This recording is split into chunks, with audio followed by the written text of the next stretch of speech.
everybody. This is Ryan Spink with Cobra Martial Arts from the Krav Maga side, and of course, Joe Stevenson from the Jiu-Jitsu side.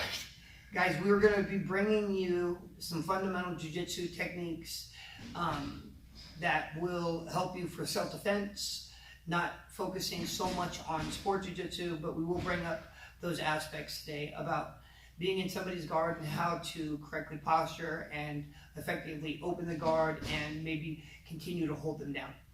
And again, the purpose of this is for both Krav Maga, Jiu-Jitsu, MMA, basic all-around self-defense, understanding how to fight on the ground. And who else better than Joe Daddy Stevenson? We're going to be starting in a fundamental position of the closed guard. So from this position, my opponent's legs are locked. You got to remember, there's a place that he wants to be, and there's a place that I want to be. He wants me off my toes. He wants my knees messed up. He wants me to be holding me down here in this position. Now my base is bad. Once he's done that, he's attacked my base, and that really affects my ability to stop his movement and keep him in the same position. So fundamentally, the very first thing I need to understand is how I'm going to keep my posture and positioning, hand fighting, keeping my hands on him, making sure as he reaches for my lapels, I'm grabbing his hands and preventing him, things like that, because those are all big things. His legs want to be high, I want to keep his legs low. So I'm starting off on my toes at a 45-degree angle. My hands are going to be on my opponent's stomach. You can also grab the belt. A lot of people like to grab the pants in this position and shove down. All three of those are acceptable. So I'm on my toes at a 45-degree angle. My head is up, my chest is out, my hands are on his stomach.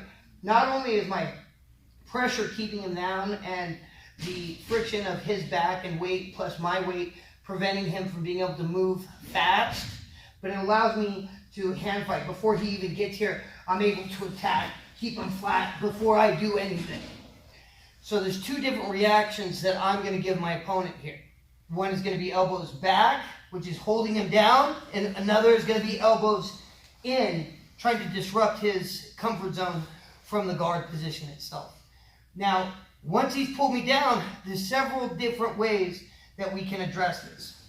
So we're going to first start with the easiest way, which will be plumbing the head, right? My opponent has me down and he's holding in, and a lot of times it can even hurt your neck if you're new to this. You're like, oh my gosh, he's squeezing. Some people will even kind of do like a biceps triangle. They'll grab their own arm and they'll just squeeze. So what I want to do is I want to reciprocate the pain that my opponent is putting on me. I'm going to put my forehead in his jaw. I'm going to get on my toes and I'm going to drive back. Pardon me, sir? So when I do this, what's going to happen to my body is I'm going to go from this perfect position to driving in, and as you see, my heels are off my butt. They're no longer connected.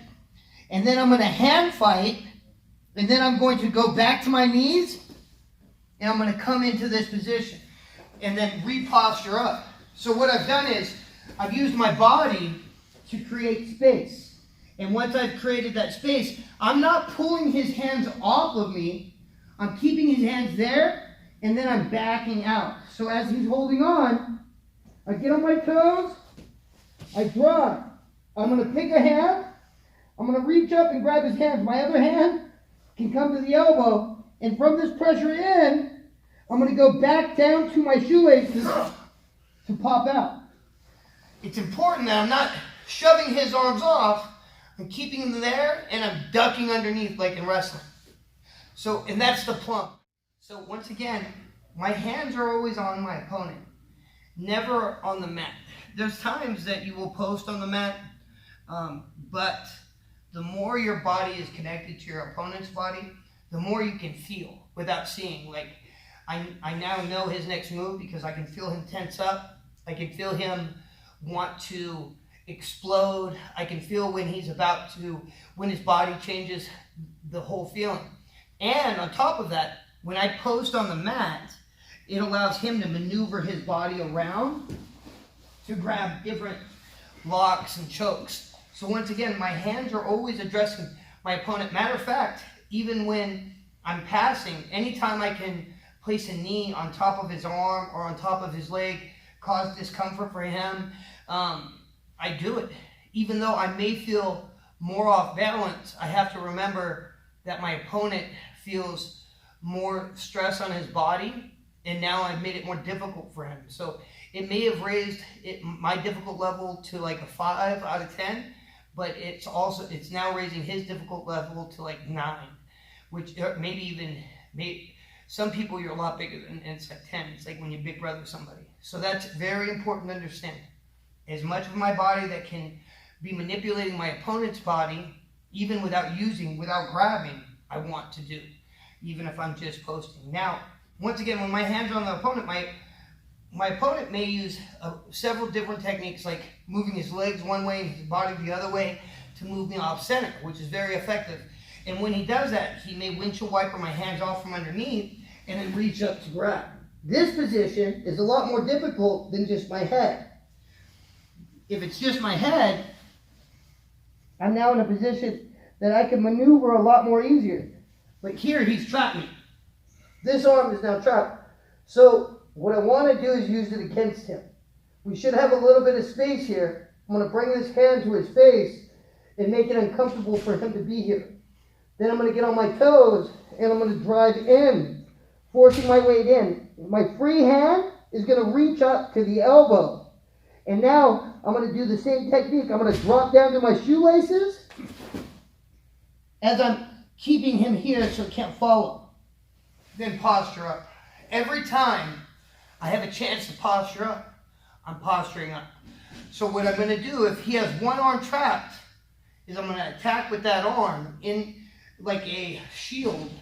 And if I could fight, if we're fighting, I'm striking him with that to cause discomfort. If we're not fighting, if we're just grappling, I'm using that, and then I'm bringing my head in, and I'm driving into his face. His discomfort is good for me. So we're here, windshield wipers up, attack. This hand is coming back, forehead in tight, on my toes, driving in. Free hand reaches up to the elbow. I'm going to sit back to my shoelaces, from my toes to my shoelaces, and drop back. Butt drops back, reposture, and start. So guys, we're going to be working from one of the tougher positions, double underhook position. A lot of times they'll hold on. You'll see people try to splash them and stuff like that. Sometimes illegal, but it's a fight. So let's watch our opponent now. He jumps underneath, he sits up, and he's grabbing me. Now, he may be so tight, it may be difficult for me to get my hands in there. So I may need to bring my forehead to his head, drive in, just to get one arm in. I want to put my bone under the chin or on the nose. Once it's there, I'm going to reapply my other elbow. I'm not going to try to drive my elbows down. I'm going to try to pull my elbows back.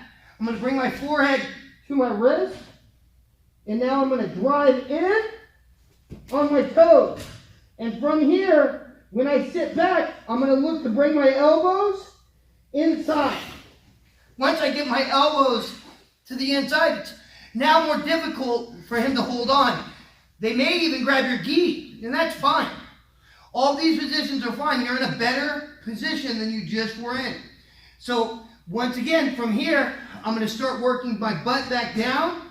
I'm going to start pressuring out with my elbows and work the body. He can hold on, he can try to displace, but I'm looking to get to this posture position here and here.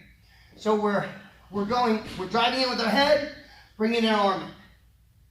Bringing the other arm in, reinforcing it with our forehead, driving, then bringing our elbows back and in.